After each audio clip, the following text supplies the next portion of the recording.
দর্শক, চোর চুরি করতে এসেছে গোয়ালের গরু। এমতো অবস্থায় স্থানীয়রা ধাওয়া দিলে একজন ড্রাইভারকে কুপিয়ে আহত করে, যার ডান হাত একবারেই কেটে যায়। তাকে মাইজদি সদর হাসপাতাল থেকে ঢাকা মেডিকেলে রেফার করা হয়েছে। এমন দুঃখজনক ঘটনাটি ঘটেছে নোয়াখালী কবিরহাট উপজেলার চাপরাশিরহাট ইউনিয়নের ৪ নং ওয়ার্ড অমরপুর গ্রামে। যে গাড়িটি দেখছেন, এই গাড়িটি কিন্তু এই রাতের বেলায় উৎসুক জনতা এবং বিক্ষুব্ধ জনতা গাড়িটাতে আগুন ধরিয়ে দেয়। এই গাড়িটা নিয়ে মূলত চোর এখানে চুরি করতে এসেছিল। চোরের কাছে ধারালো অস্ত্র থাকার কারণে একজন ট্রাক ড্রাইভারকে সে কুপিয়ে আহত করে, যার অবস্থা এখনো আশঙ্কাজনক বলে বলছেন এখানকার স্থানীয়রা।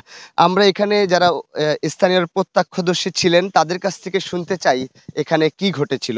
আমরা যদি গোটা চিত্রটি আপনাদেরকে দেখাতে চাই, আসলে এখানে প্রথমে একটু গাড়ির চিত্রটি দেখাই। যেমনটি দেখছেন যে উৎসুক জনতাও এখানে আছে, তারাও এই বিষয়টি অবগত রয়েছেন যে এখানে কি হয়েছে। বিশেষ করে প্রথমে আমরা এই ভদ্রলোকের কাছ থেকে শুনতে চাই যে আমরা যতটুকু জানি যে তিনি এখানে গতকাল রাত্রে থেকে ছিলেন এবং তিনি সবকিছু জানেন। একটু যদি বলতেন যে আপনি কি শুনেছেন, কি দেখেছেন। গতকালকে রাত্রে 2টা বাজে ডাকাতেরা আরসি ঢুকি 2টা গরু লইয়ে গাড়িটা আমাদের হাতে ধরা খাইছে। খাইবার পর আমরা ধাও করবার পর আমাদের 2টা ড্রাইভারের গুরুতর আহত করছে। করার পরে এখানে গাড়ি আনে থুইবার পর আমাদের জনগণকে হাঁকে দিয়ে আগুন লাগাই দিছে। গাড়িটা এখানে পোড়া গেছে। এই পর্যন্ত আমাদের এখানে জানি যে তারা গাড়িটা নিয়ে এদিক থেকে ঢোকার পরে সেখানে রাস্তা শেষ হয়ে যায়। এটা ক্লিয়ার করে রাস্তা ক্লিয়ার, ঠিক ওইদিকে একটা মন্দিরের পরে আর কোনো রাস্তা নাই। ভুল রাস্তায় ঢুকছে এরা। ঢুকার পরে আবার বাড়ি আইতে যায় তারা সংযুক্ত এটা করছে। ধরা খাইছে আমাদের হাতে। না না, আমি তো কিছু জানি না। আমরা তো শুনে রাত্রে আসি দেখার জন্য শুধু। রাত্রে এসে কি দেখেছেন? এই দেখি গাড়িটা আগুন জ্বলে। আর ওই যে যিনি হাতে কোপ খেয়েছে ওনার কি? না, ওনার দেখি না। ওনার তো আমরা মেডিকেলে পাঠিয়ে দিছি। ওনার নাম কি? উনি কিভাবে আহত হয়েছে? ওনার নামটা হলো কি জানি? রাহেন।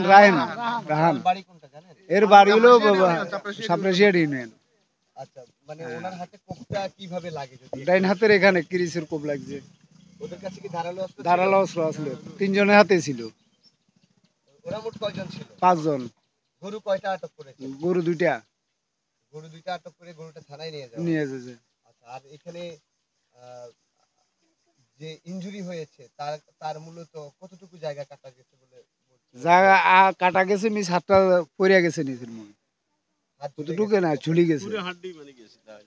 না, কোপটা এখানে পড়ছে, গিরার উপরে পড়ছে, এই কারণে কোপটা হাতটা নিচের মুখ পড়ে গেছে। এখন সেটা তো ডাক্তাররা জানে ভালো মন্দ, এটা আমি তো জানি না। আমরা দেখিও না, তেনা তুনা দিয়ে আমরা বান্ধি দিছি। আমরা ডাকাত কই আমরা এটা শুনে আসছি। কখন আপনারা এই ডাক্তার শুনছিলেন? এটা শুনছি আমরা প্রায় 2:15-3টে। হ্যাঁ। যেমনটি দেখছেন, আপনাদেরকে যদি এই ঘটনাস্থলের চিত্রটি একটু দেখাতে চাই। এটি হচ্ছে অমরপুর শিব মন্দির। শিব মন্দিরের এই স্থানে কিন্তু গাড়িটাতে আগুন ধরিয়ে দেয়। আপনাদের আরও যেটি ক্লিয়ার করতে চাই যে সেটি হচ্ছে এই যে সড়কটি দেখছেন, যারা পিক আপ নিয়ে 5 জন চোর চুরি করতে আসে, তারা এইখান থেকে পিক আপটি নিয়ে গরু পিক আপের মধ্যেই ছিল। গরু নিয়ে তারা এই পথে, এখানে সামনে একটি মন্দিরের রাস্তা আছে, যেটি স্বল্প একটু সড়ক, ওর পাশে আর কোনো রাস্তা নেই। ঠিক ওই স্থানে নিয়ে তারা যখন দেখে যে ওইখানে আর কোনো রাস্তা নেই, তখন তারা যাওয়ার দিশ হারিয়ে ফেলে। ঠিক ওই সড়কটাতেই কিন্তু আবার যারা মাটি ভরাটের কাজ করছিল তাদের কিছু মাটির গাড়ি আসে।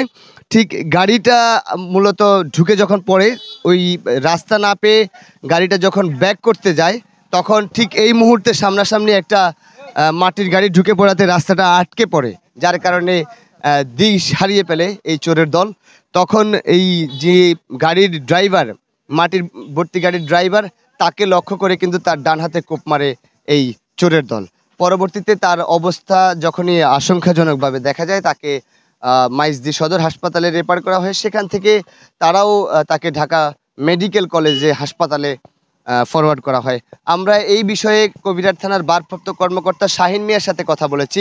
তিনি যেটি জানিয়েছেন যে তদন্তের কাজ চলছে, পুলিশ এই বিষয়ে কঠোর ভূমিকা রাখছে এবং তাদের তদন্ত চলমান। তদন্ত সাপেক্ষে আসলে বলা সম্ভব হবে যে যদি আদৌ চোর ধরা পড়ে তখন পুরো বিষয়টি ক্লিয়ার করা যাবে, আপনাদেরকে নিশ্চিত করা যাবে যে এখানে কিভাবে এই চুরির ঘটনা ঘটে এবং আহত হওয়ার ঘটনা ঘটে। দর্শক, এই ছিল এখানকার গতকালকে রাতের গরু চুরির যে আহত হওয়ার ঘটনা, সেটি কিন্তু এখানেই সর্বশ্রেষ্ঠ আপনাদেরকে জানিয়ে রাখছি। দর্শক, এই মুহূর্তে গণমাধ্যম 24 ফেসবুক পেজ এবং ইউটিউব চ্যানেল থেকে যারা দেখছেন অবশ্যই পেজটি ফলো করে চ্যানেলটি সাবস্ক্রাইব করে আমাদের সঙ্গে যুক্ত থাকবেন। গণমাধ্যম 24 সবসময় চেষ্টা করে সমাজে ঘটে যাওয়া সকল ঘটনার আপনাদের সামনে তুলে ধরতে। এছাড়া আমাদের নিউজ ওয়েবসাইট ভিজিট করতে পারেন গণমাধ্যম.com।